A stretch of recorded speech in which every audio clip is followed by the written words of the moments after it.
Over 13 hours, a gunman stormed through rural Nova Scotia, setting fires and shooting victims. Here's what we know about how it unfolded. This is a series of 22 homicides over more than 16 locations.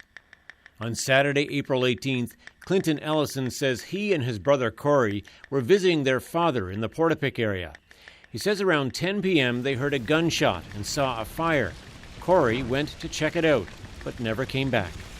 Clinton later found him lying on the road. There was blood and he wasn't moving. Clinton fled into the woods, fearing for his life. Finally, after about 4 hours, they got me out of there with an armored vehicle. A nightmare through hell.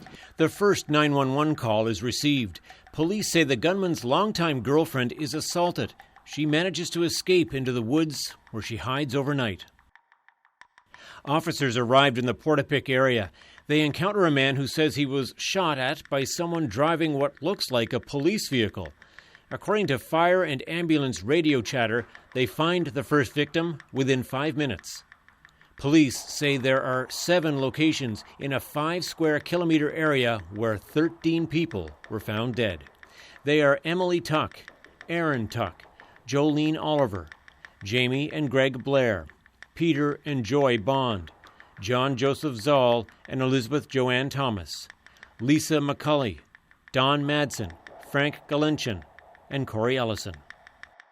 Police say a witness saw the gunman leave the Portapique area through a field at 10:35 p.m. The gunman drove east to a location in the Debert area where he spent the night. RCMP tweet they're responding to a firearms complaint. The RCMP said that through the night they were containing the Portapique area, moving residents, checking for survivors and witnesses. The gunman left the Debert area at 5:43 a.m., traveling north on Highway 4 toward Wentworth. Around daybreak, the RCMP say the gunman's girlfriend emerged from the woods back in Portapique. She became a key witness and helped confirm the suspect was wearing a police uniform and was driving a mock police cruiser. But RCMP wouldn't share those crucial details with the public for another 4 hours. I've been a police officer for almost 30 years now, and I can't imagine any more horrific set of circumstances when you're trying to search for someone that looks like you. The gunman arrives in Wentworth. Police say he killed Sean McLeod and Alana Jenkins shortly after arriving at their home. Investigators believe the suspect stayed at the residence for a while before setting it on fire and driving away. RCMP tweet they're still on scene in Portapique at what is an active shooter situation. Hunter Road residents Lisa Owen and Daryl Thurier say they hear a very loud explosion. Thurier rides his ATV down the road to the home of Sean McLeod and Alana Jenkins, which is on fire. The whole place was engulfed in flames. The vehicles were engulfed in flames.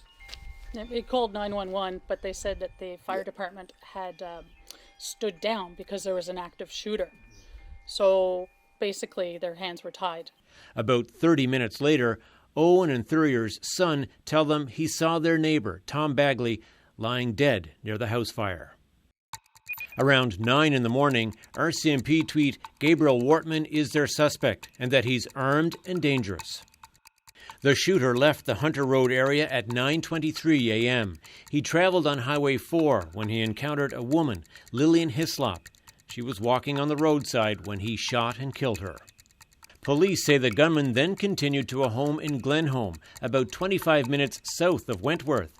They say he knew the occupants. He knocked on the door, but they didn't answer.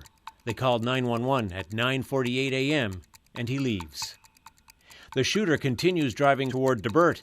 He pulls a car over and shoots one of the occupants. Continuing on Highway 4, he repeats this with a second vehicle within minutes. These victims are Heather O'Brien and Kristen Beaton. They were both killed near the location where the gunman had stayed overnight. Police tweet the gunman is in the central Onslow and Debert areas. The gunman is seen in this surveillance camera video taken in the parking lot outside the Millbrook Trading Post. The video shows him exit the replica police cruiser and take off his vest and uniform. The gunman gets back in the car and continues southbound on Highway 2. On-duty RCMP officers Constable Chad Morrison and Constable Heidi Stevenson arranged to meet in Shubenacadie, where Highway 2 meets Highway 224. Morrison thought Stevenson was pulling up in her police cruiser, but it was actually the gunman. He immediately opened fire and wounded Morrison, who managed to escape and notify dispatch. Within minutes, he collides head-on with Stevenson's vehicle. She engages him, but is killed. Police say a passerby, Joey Weber, stopped to help, but the gunman killed him too. He then set both his and Stevenson's vehicles on fire. He escaped in Weber's vehicle. The gunman doesn't go far down Highway 224 from Shubenacadie when he pulls into a home on the east side of the road. He happens to know the owner, Gina Goulet.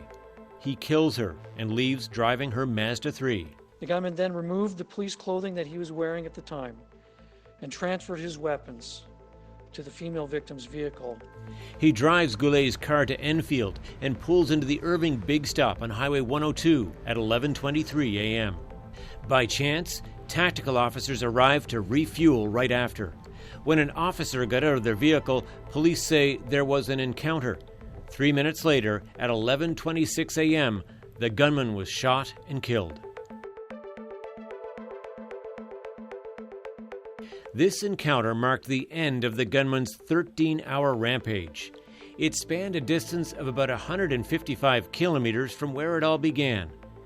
The investigation is ongoing, and police are still trying to piece together what led to one of the deadliest mass killings in Canadian history.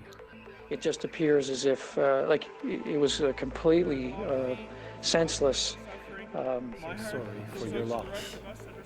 Such a tragedy should have never occurred.